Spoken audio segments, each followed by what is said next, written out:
Alright, good morning metalheads. Welcome back to another video. Today's video, I'm going to show you guys and talk to you guys about my guitar collection that I have so far. 2024 has been amazing for me music-wise. Honestly, a huge shout out to my guitar store, Long & McQuaid in Laval. Those guys are amazing. The professional relationship that I have with them, the trust that I built with them is just remarkable. Yeah, I have no words. Amazing. So today's video, we're going to talk about my guitar collection, what I have so far, what guitars for what, and basically telling you how much they cost. Yeah. So the first one, oh, by the way, raw video, and no cuts, no edits. Now, if you guys do enjoy these videos, I encourage you guys to hit the like button. Let's get this video to, I'll be easy with you guys, 10 likes. Let's go with 10 likes for this video. If you guys keep finding yourself coming back to this channel and you like what you see, hit the subscribe button. We are on our way to 1,000 subscribers, and I cannot do that without your help. So let's see here. First guitar is my Jackson JS20. This is the budgeting guitar. This one was $400. I'm gonna be honest with you, for 400 bucks, this guitar shreds and it sounds so freaking good. I bought this one at my guitar store, Long & McQuaid. I originally was supposed to get the JS11 or the JS12, whichever one was available. Unfortunately, the JS12 wasn't available, not even in the warehouse, so I was like, you know what, I wanted something today, now, and they got me this guitar. This guitar is only for lead. Yeah, beautiful maple neck, love the body. Do I plan on putting some Metallica stickers? Why the fuck not, right? I just gotta order them. So I definitely will slap on some Metallica stickers. I'll buy from their website or Amazon or Etsy or whatever, you know. But or I could just maybe get a whole freaking decal and cover up the guitar completely to make it look more legit. But anyways, so yeah, great guitar. What I love about this guitar though is that there's no Floyd Rose, right? So it's a fixed bridge, kind of like a Stratocaster, Fender Stratocaster.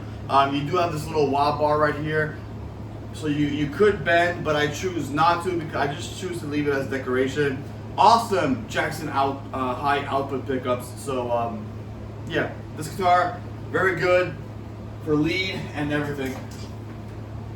Alright, now I'm going to talk about the newest member of the family. We got the Epophone Kirk Hammett 1979 Flying V. Now this guitar was kind of a backup plan. What do I mean by backup plan? So the original plan was to get the Gibson Flying V, the white one, the 70s one, which is the exact same one that James Hetfield has, and put James Hetfield pickups and that white V. Unfortunately, due to financial reasons, I wasn't able to get that Gibson Flying V. So I'm like, you know what? Do you guys have anything that would be similar to that guitar without looking like a stupid Karina shape? Because I don't like Karina guitars at all. So the girl recommended me Kirk Hammett's Flying V, and I gotta be honest, the fact that this is inspired by Gibson custom shop is the closest thing you'll ever get to his original Flying V. So this is basically based off of his 79 V, basically. Beautiful body. Now what I did was I did modify the pickups with the guitar luthier that I currently have with me. I put James Hetfield pickups and Kirk's guitar to make it more of like a kind of like a tribute kind of thing. Guitar sounds great, feels great. I normally use this guitar for if I feel like, you know, like thrashing or starting off crazy. I'll use this guitar, or for some old stuff, you know, from Kill 'Em All to Injustice for All to Master of Puppets. Ride the Lightning as well. I'll probably use this guitar only because this is a 79 V, and this being a 79 V, Metallica first started in 1981, right? So this guitar is older, basically older than Metallica when they first started. So that's pretty cool. So yeah, I use this guitar for their old stuff, some new stuff as well, and shredding it and thrashing it right off of that. Awesome. Now, we got the one and only, the one that costed me, oh, that, by the way, the V was $2,100. Now, we got the special one. This one here, my Greeny. Greeny speaks to me. This is the 2022, because that's when Gibson released it. Kirk Hammett's signature Greeny. Now, you got the Greeny burst pluckers. These are not Gibson USA. What I love about this guitar is that it speaks to me. This guitar personally speaks to me when I'm playing it. Just the sound, the feeling of it. It's just so good. And the history and the story behind this guitar goes so far, from Peter Green to Gary Moore to now Kirk Hammett. A little history lesson. This Greeny was first bought in 1964 by a guy named Peter Green in London, and he had that guitar for like 20 to 30 years, then passed it on to a guy named Gary Moore, and Gary Moore had it for the next 30 years, and now it's passed on to Kirk Hammett. I believe Kirk Hammett bought it from a guy named John Lee. I know the guy's name is Lee, so I'm not sure what his name is fully, but when Kirk first played Greeny, he didn't want to give the guitar back. He paid for what the guy was asking for. So Greeny has a very unique sound for the up position. You have that very good sustain, and Greeny is very unique and known for also the middle position for the out of phase sound. This guitar was $5,100. It was a little bit more, it looks a bit more faded and used and beat up. That's because this guitar is my main one, to be honest. I use it for any kind of genre of music, from punk rock, classic rock, rock and roll, heavy metal, depending on what I feel like. Greeny is aged, by the way, not Murphy Lab aged or custom shop aged, but just aged in general. So you got a little belt buckle wear ride there, beautiful. I'm probably gonna do more to it just for the hell of it.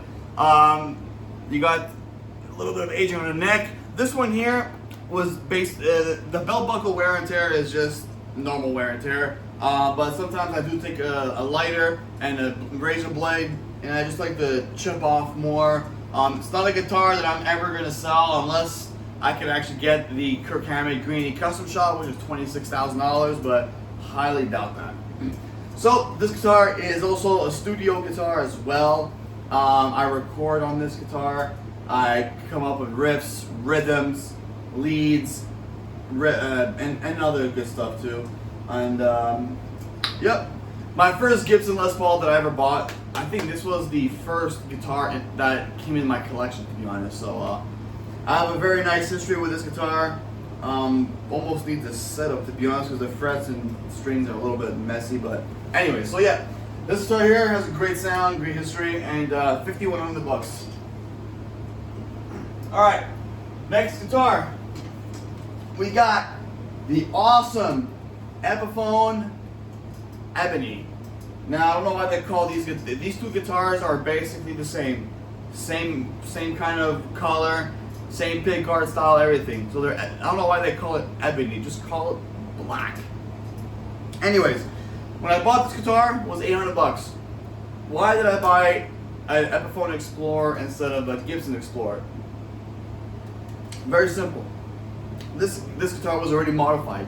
It already had the EMG pickups in it, and I was very surprised. It came with Kirk Hammett's EMG bone breaker set and this guitar. So whoever the previous owner was did a very good job, because it was even easier to slap on James Hetfield pickups in this guitar, and this guitar sounds so freaking good.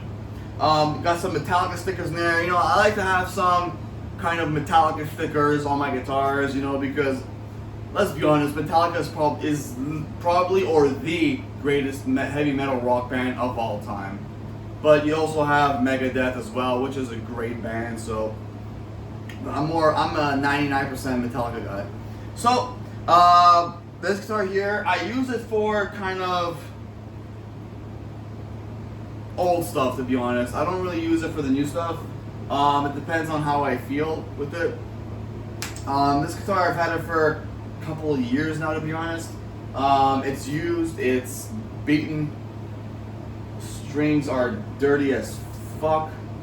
I definitely need to get setup going on.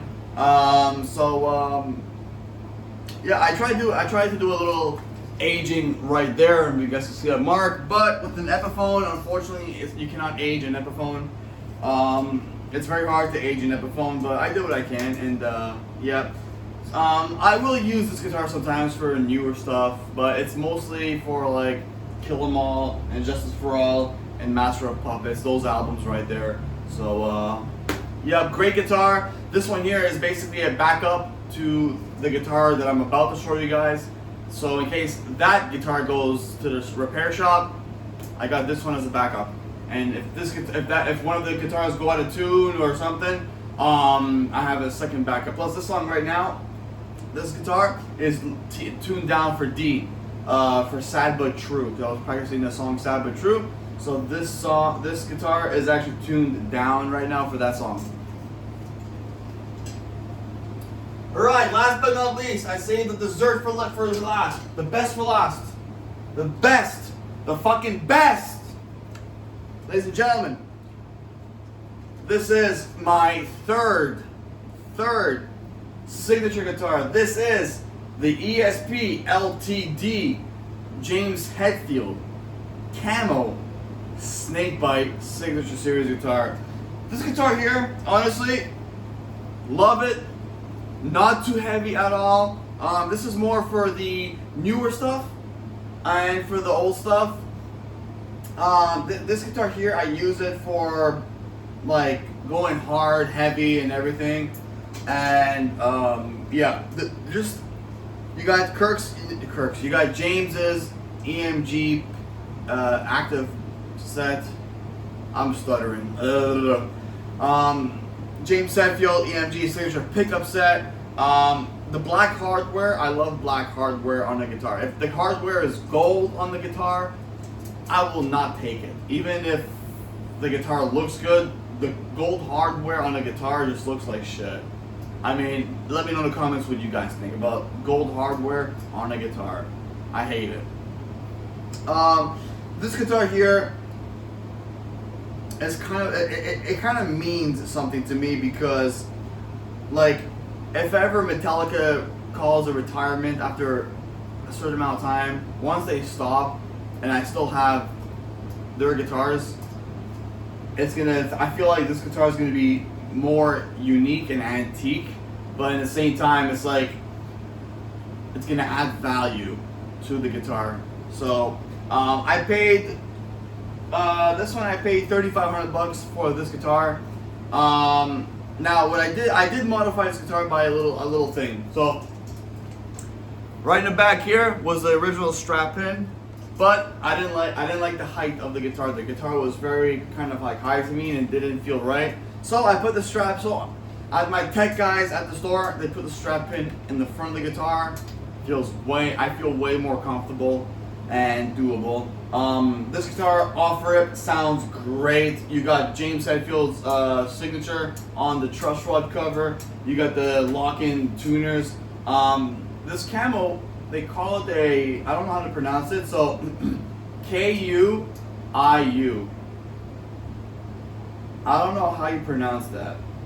So yeah, this is the LTD version, which is the Chinese version. You have the ESP version, which is I think $7 or $8 grand, and it's obviously not available in Canada. This one here obviously takes a battery pack. You got the battery component right there. Like I said, this one here I use it for heavy songs. Sad But True, I can tune it down easily. Seek and Destroy, Master of Puppets. Master of Puppets, by the way, is very easy on this guitar, very easy. And mainly rhythm on this guitar and backup. So yeah, my voice is getting really chopped, Jesus. So yeah, that is my guitar collection. If you guys are wondering what amplifier I'm using, I'll just move along right here. Might as well add it to the video, right? So my amp setup, I've got the Mesa Boogie Mark V 35. The head itself was $3,500 just for the head. The speaker was actually used for $700. So in total, with tax and everything, this whole rig was about $4,600. So if you do the calculation with the guitars and everything, and with the setup that I have currently, I probably have about 10 grand or more in my setup, which is crazy.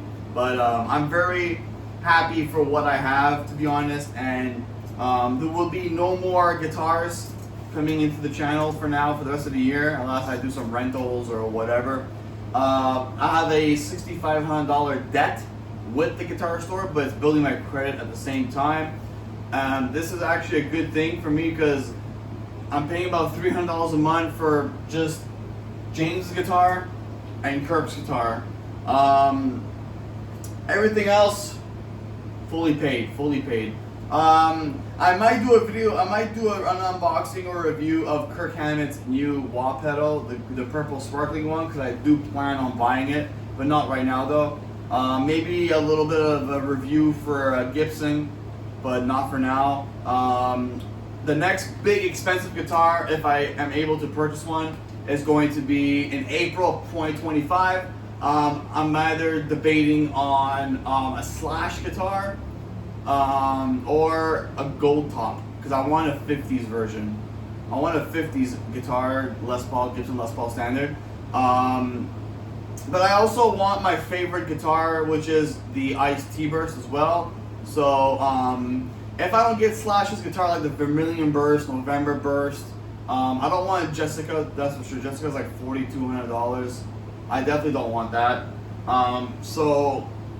If I cannot get Slash's guitar or another cool 50s guitar, I'm gonna get the gold top, the Gibson Les Paul gold top, because the gold top is actually the first original log that Mr. Les Paul actually made back in the day. And obviously I would want to get my favorite one, the 60s Ice T-Burst Gibson Les Paul standard.